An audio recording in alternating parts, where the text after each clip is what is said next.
This podcast series was recorded with our colleague Cameron Cunningham, who at the time was the Addictions and Recovery Program Coordinator at NBA. Although he no longer works with us, we still believe strongly in the content we created, and we hope you enjoy.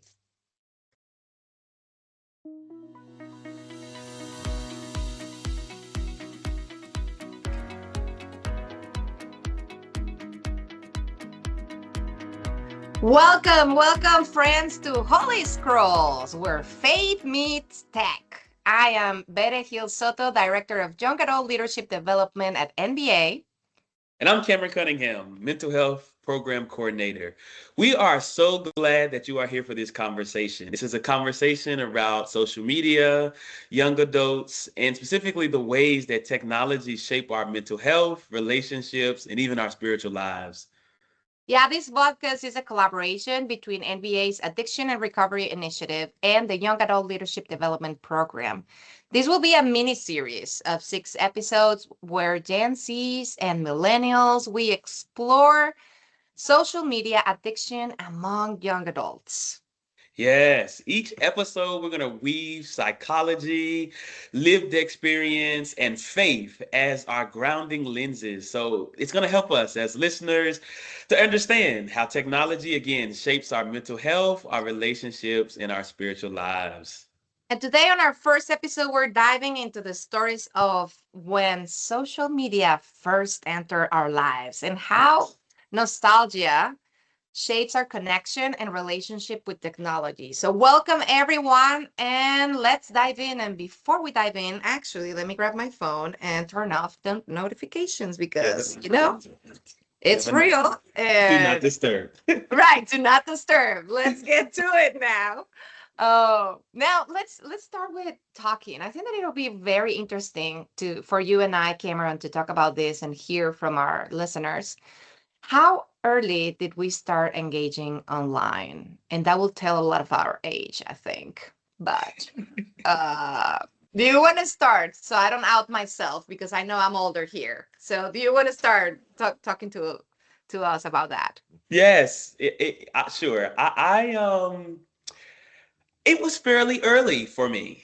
And it was a platform that became not really emotional, like a diary, but a routine. It was after school, we all went to our social media platforms, and that is how we stayed in connection. We were able to keep up with each other's lives outside of our time together. And then it bloomed. It bloomed from even my family, like, no, we're not engaged or want to be engaged with social media, to like my grandmother popping up with a Facebook or with a Not your MySpace. grandmother. Okay, hold on. So, how old were you? Because you said Facebook. So, was it Facebook the first one that you engaged with? Yes, so for me it was MySpace. Okay. Okay. Yes, Okay. All yes. right. Okay. Cool. Cool. Cool. Yeah, Yeah. so for me it was MySpace, but the emergence of like this community of like elders and like emerging peers all on one space, it was Facebook for me. Yeah. Yes, and I would say I was under the age of 15 when I yes. Wow. Okay. So it was the age of 15. I think I think that social media, I started engaging with it when I was in high school, really. Like probably maybe 11th grade, even maybe 10th, at least 10th grade. Yeah. So I was a little bit older. Um, yeah, man, it was probably even 12th grade, like senior year, when we had Facebook and when we had the face, but we had also MySpace, and Okay. we all had Tom as our first Yes, was friend, which Tom was your the first side. friend? Yes, Tom was everybody's first friend, and I am so sorry. This is a raw episode, and we're having horrible winds going on. So if you hear my co-host Kingston, it's because he's trying to keep us safe. Okay. Um, but yeah, I did have Tom as my first friend too, and it was MySpace, and it was really interesting because back then MySpace, just as you said, it was in a way kind of a diary because you could just only post so much, and it was all about also the music, like sharing music that you Yes. hear. You had your little player on your page, landing page, and people can see Yes. what you were listening to. Um, but yeah, then it morphed into Facebook. Like little by little, MySpace started to. I even wonder if MySpace is still like if I looked up my own MySpace, if it will Yes. show up. I should have done that before.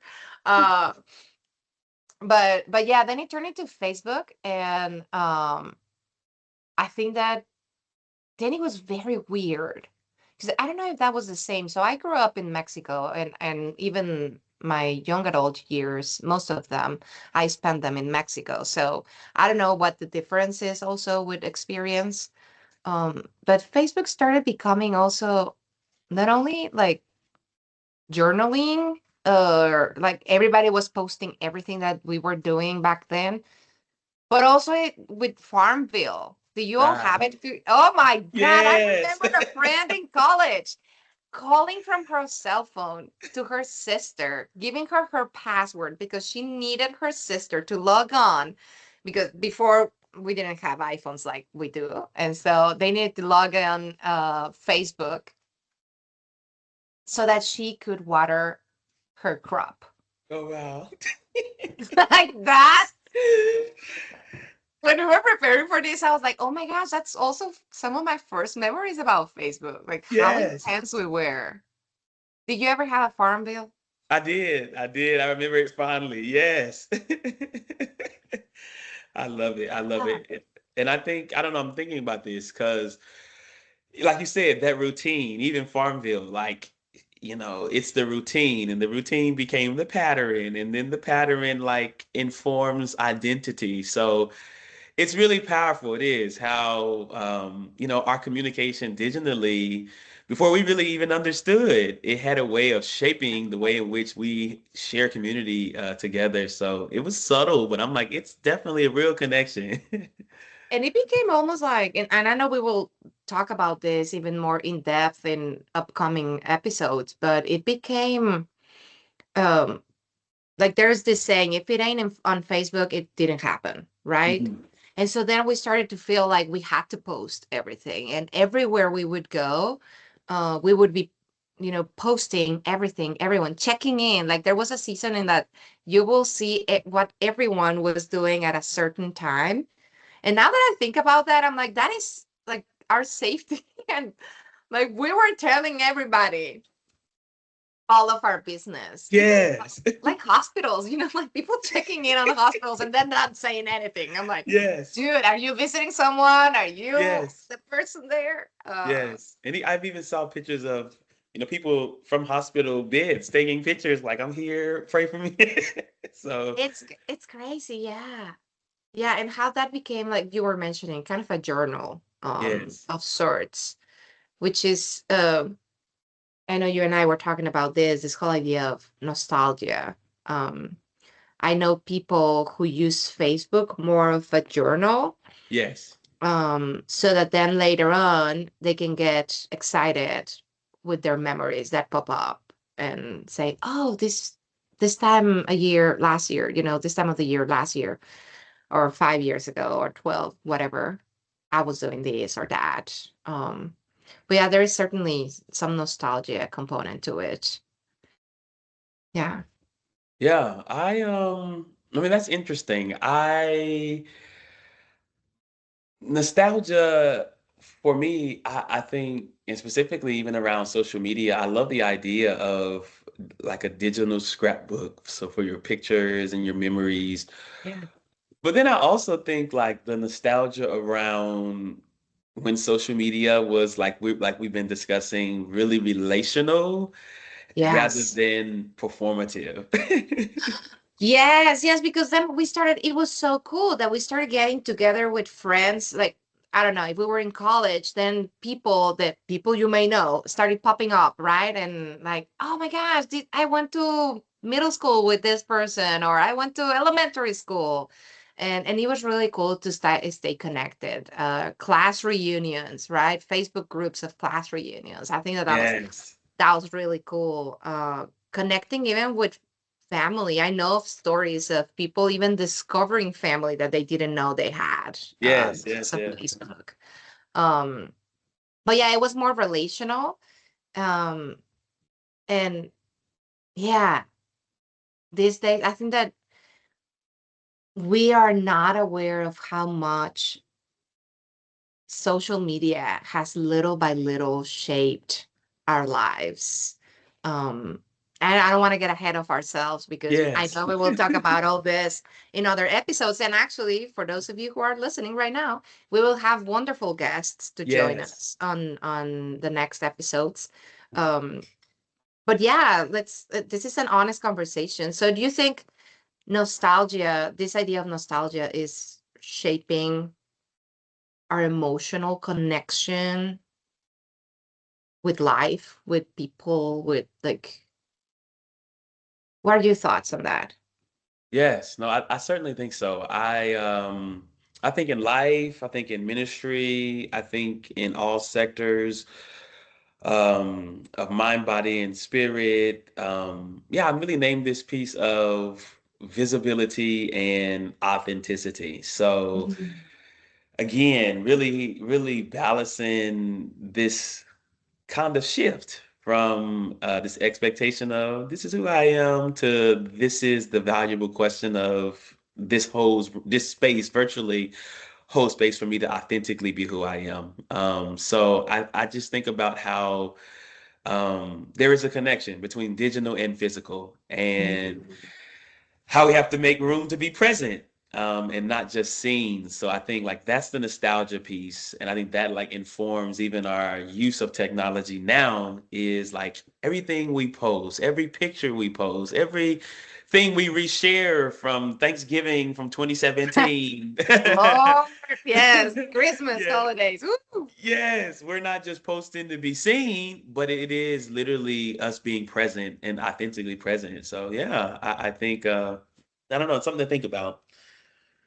Which is interesting though, because when you talk about being present, like before, and I was part of those, the idea of if it's not on Facebook, it didn't happen, or I want the nostalgia without even knowing it or naming it, right? That it's about the nostalgia of I want to be reminded of this later Hmm. when it pops on my memories. But um, on the one hand, I was one of those who would say, "Oh, let's take a picture for Facebook." Like we didn't even Yes, say it was not even let's just take a picture. It became a picture for Facebook or yes, Instagram later on, right? When it came up. But then I don't know, like these days I find myself, and this is also telling my age, but these days I find myself taking less and less pictures when I'm with people and like enjoying more of the moment. I find that, I mean, other than my kid, which all my photo gallery is now my kid doing something, and I'm like, yes, just have it, right? But yeah, I don't have as many. I don't post as much on Facebook or social media platforms. And yet it's still cool to see the memories. The nostalgia is yes, still there because they still pop, right? I'm like, oh yeah, this is what we were doing last year and or 5 years ago, and even see the different me that I was. That yes. at times might be very different to who I am. Yeah, that's crazy. So, what apps do you have shaped your identity, or have you used that you are like, oh yeah, definitely this have an or at least an influence, Yes. I love, of course, like I said, No shame, no shade. yeah. That's all right. I saw you hesitating. I saw you hesitating. I'm This is thinking an about it. honest and raw conversation, I, everyone. I had So to think about it. now remember it's also PG-13, so let's Yes, be yes, surely, mindful. surely. But Yeah, and also those of you who are listening to us, like put on the comments or please. share. We wanna hear, because sometimes I'm talking with my youngsters and I'm like, what's it or what do you use it for? And there are things that I never use, so I'm gonna out myself later. But now Okay, let's okay. out yourself here, Yes, Cameron. yes. No, I was putting them together in my mind. I was trying to get a ranking order of like what has the most influence, because I do think that platforms carry their own particular expectations. But I'll say this: Facebook for me, as we've been discussing, it encourages that connection, that relational connection to my high school peers. So it's definitely influenced as it relates to staying in community.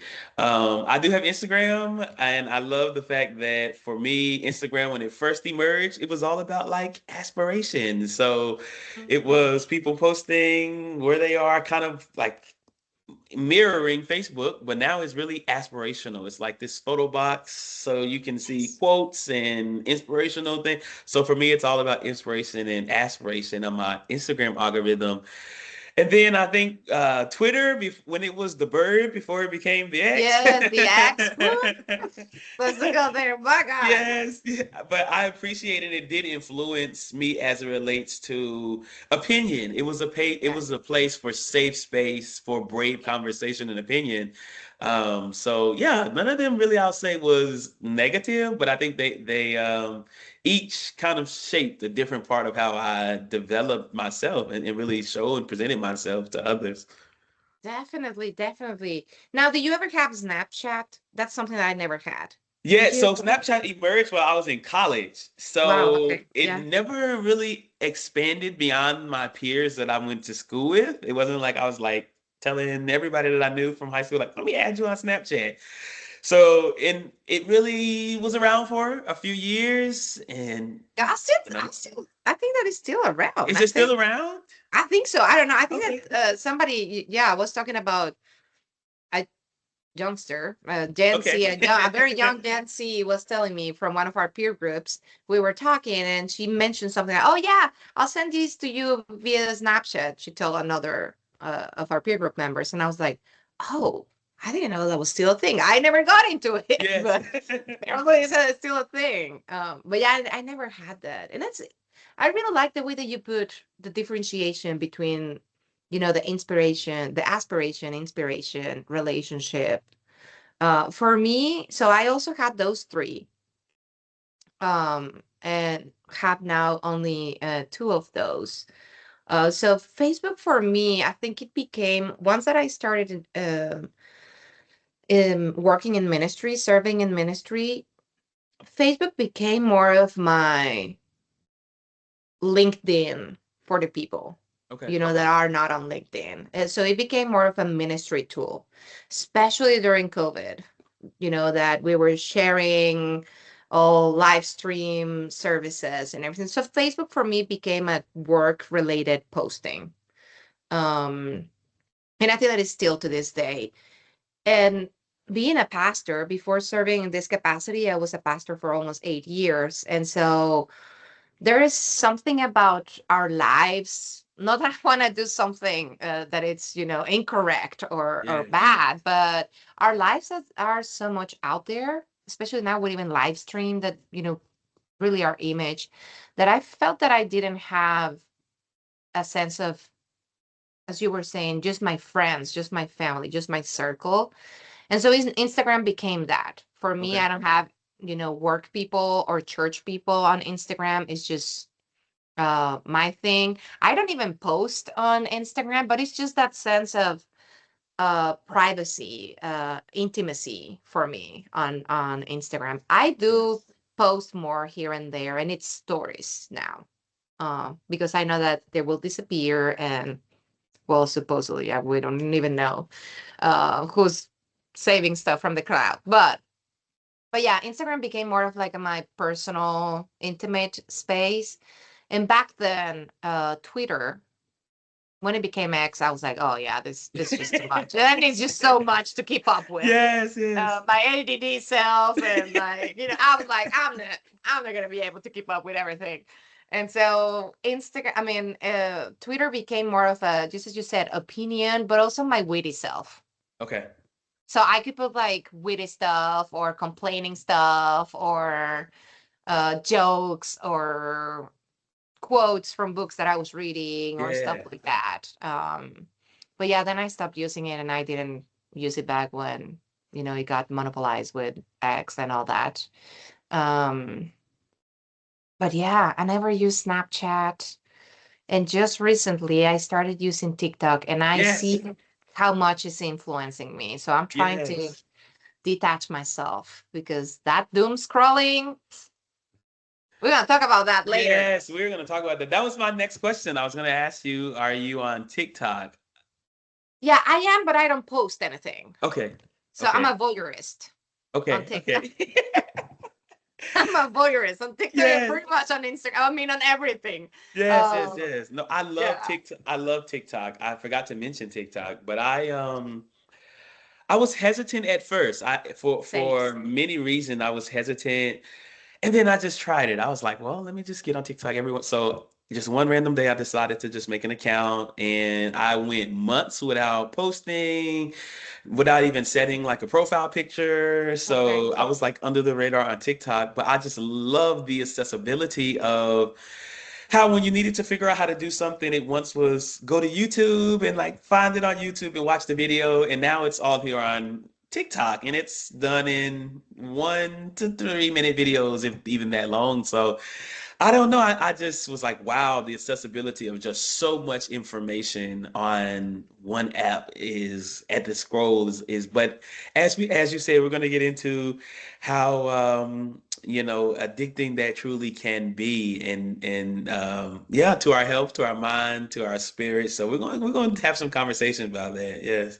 Definitely, definitely. And I think this is a good time for us to pause for a minute. It's going to be a quick minute and let you all hear about what's happening in the life of NBA and how you all can continue engaging with us with all the programs that we have going on. So we'll be back. It's going to be a short minute. Please don't leave us. Come back because we are Yes. just closing up this episode and we want to do it with you. So come back. Yes. I got another question for you, so come back. Oh, all right. Stay updated with NBA events. We are starting a 1 year peer learning and wellness group for disciples affiliated Black, Indigenous, and other women of color ages 22 through 30. Participants will experience community, spiritual renewal, and leadership support through online meetings and in person retreats. We are now accepting applications through March 1st. If you want to learn more about this peer group, please visit nbacares.org/bywalk. NBA's mission and ministry grants are open February 11th through March 25th. These grants provide funding for disciples ministries and projects serving older adults 50 years and older, or educating at-risk youth and young adults ages 10 to 25. Additional details are available at nbacares.org/mm-grant. On March 4th, NBA's Older Adult Ministries will host the What Silver Chalice Offers the Life of the Church webinar. And March 12th, NBA's Community Engagement Team presents Organizing in Times of Disruption. Discover more and register for this and other events at nbacares.org/events.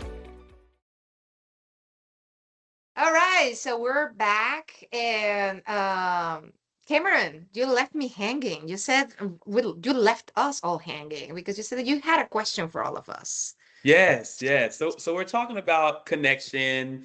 I want to broaden this. When we talk about our social media engagement and our digital footprints and profiles, I want to think about the ways in which it has helped us connect and escape, because I think there is an Mhm. escape in social media as well, in who we Yes. become when we're, absent from physical space with each other. So I pose that question. Is there any ways that you may reflect and say social media has helped you connect or even at times escape?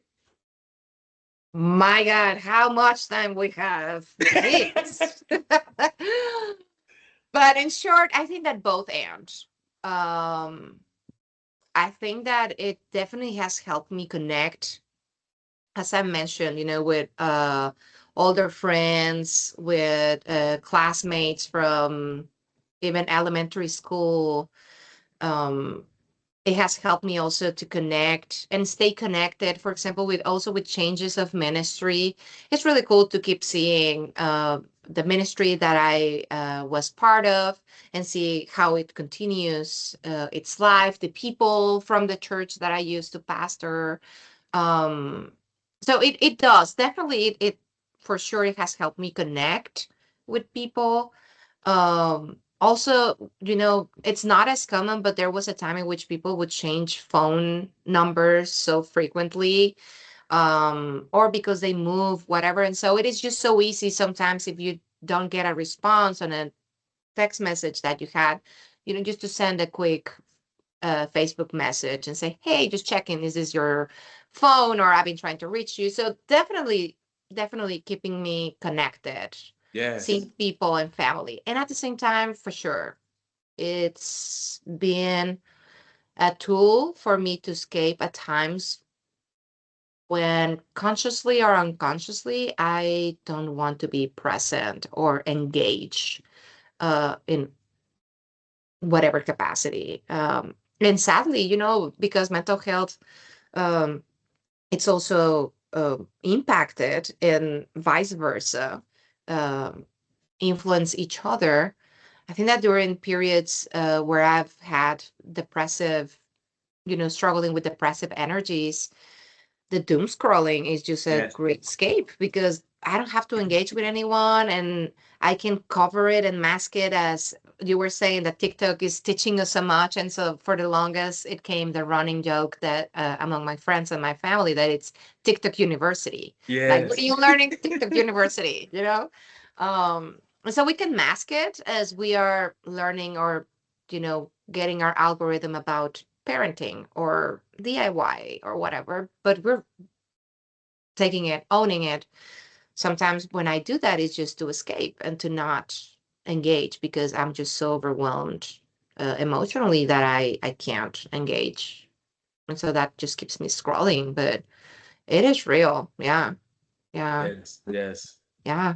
No, I agree. I think, and I think you named something that is important and very interesting, because I think like when both happen, when the connection happen, but the escape happens as well, like there is a place of withdrawal and connection. And I think we rush sometimes to say like Yeah. that's unhealthy, Right. but it's not always automatically unhealthy. But I do think it raises space for some honest reflection and some self questions, to really reflect on, am I connecting with people, or am I seeking to connect with the feeling of connection? Ooh. And I don't know if those are the same. I don't know if those are the same. Wow. Yes. Wow, that's deep. We should come up with another episode of that. We didn't have it, Yes. but that's for second season. That will be for season two. Okay, But yes. yeah, wow. Am I really connected, or am I drawn to the feeling of connection? Wow. Yeah. And it's tricky, just as you said, because as someone who spent 25 years of her life in another country, and after moving here, a lot of my close and formative friendships are back home. And so for me, social media keeps me connected with them. And so that's why I kind of have not quit and done like a log off fully of those. Um, because yeah, in a way, I love seeing my little nieces and nephews and little cousins pictures or whatever they are, right? Yes. Going up, yeah, being up to, but then that keeps the, like, how deep that like or that little comment is, right? Where maybe I can pick up the phone, or maybe my cousins can pick up the phone too, and have a real and more genuine, or more intimate. I don't want to say that the other one was not genuine, but more intimate connection. Hmm. Yeah. Wow. This is deep, and I think that we don't have enough time to keep diving into this. So as we're getting deep and we were talking about nostalgia and everything, and this is not just for you and I, Cameron, but we would Yes. love to hear for our listeners. Yes. please tag us and please let us know your answer, which we would love to hear your answer on this question that we want to close with. So, if you could talk to your younger self the first time that you clicked add Tom as your first Oh friend, goodness. the first time that you got online, if you could talk to your younger self of back then, what advice would you give them? I don't know how much time we have. I don't, right? Well, Let's what see. would I'm you gonna try tell to do it. them? I'll try to It, try you to know, do this it don't in. have to be it doesn't have to be an advice like anything deep, right? But Yes. what would we tell them? Yes. No, I would tell my younger self, um, use it wisely. And what I mean by use it wisely is don't let social media define you. Wow. Um, we've spoken so much around about the authenticity, the relationship, elements of the relational elements of social media and our digital connections. So I would tell my younger self that presence is still at all times more Mm. important than just presentation, Wow. and You're good with if words, Cameron. yes, and Wow. 10 years later, I think, yeah, I think, the changes of social media, it's about presentation now. Like, so the presence, even digital presence. Um, and yeah, I would say that with that, relationships, they require intention and vulnerability as well. So I think relationships can develop meaningfully online, and that still requires, no matter if it's physical or digital, intention and vulnerability as well. So yeah, that's what I've learned, and I would certainly tell my younger self. What about you? What would you share with your younger self the first time you got online? Man, I'm still digesting that presence is more important than presentation. Pfft, that's good. That's Yes. deep. That's deep. But what would I tell my younger self? Um, I think that I'll tell her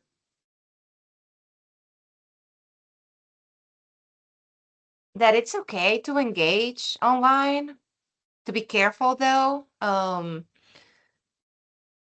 Just kind of like what you were saying, to not take social media and online presence as face value.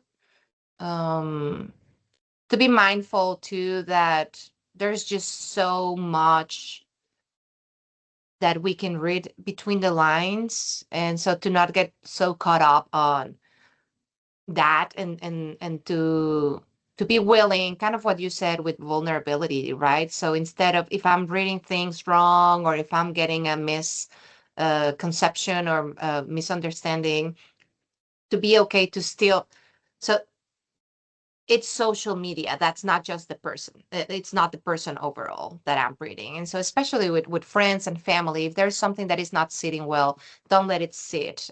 Recently, we were at a bridal shower. Um, we were giving one of our friends a towel set, and part of the little gift blurb that we put with each of the gifts for the towel said, "Don't let spills become stains." Wow. Yeah, and so I think that also with social media, right? Like if something is not sitting right, if something, you're, don't assume things about people just because they're on social media. And same with you as my younger self. And have fun too. Like Yes. don't demonize it, and just have fun and get your little farm going on Facebook, but don't stress about it if your crop is going to dry. It'll come back. Like it Yeah. ain't that deep. It ain't that Yeah. deep. But yeah, just look, use it for good and take it with a grain of salt, right? But yeah, wow, Yes, wow. Talking this was about good. fun. This has been fun. This has been Yes, so much fun. Thank you. Thank you for your time. Thank you for your reflection. Thank you for joining us for this episode yes. of Holy Scrolls. We hope that this conversation has really sparked your own reflection, thinking about your own relationship with your digital footprint and with social media. Yes, and stay tuned. because as I said, we have 5 more episodes coming up. So stay tuned for our next episode when we will have a very honest conversation about attention economy, Yes. dopamine boosts, Woo. and validation, both from a psychological perspective and a spiritual perspective. And we would love to hear from you. So we invite you to share your thoughts in the comments and most especially connect with us on social media. No pun intended. Yes, literally. Yes, yes. Connect with us on social media and let us know. I'm really interested. If you all want to share with us, what would you tell your younger self the first time that they got online, now that you know everything you know? So tag us, Yes. share that, and let us know what would you tell them. And until next time, friends, take care and remember, balance and purpose are possible even in a screen-filled world. So thank you. Take care.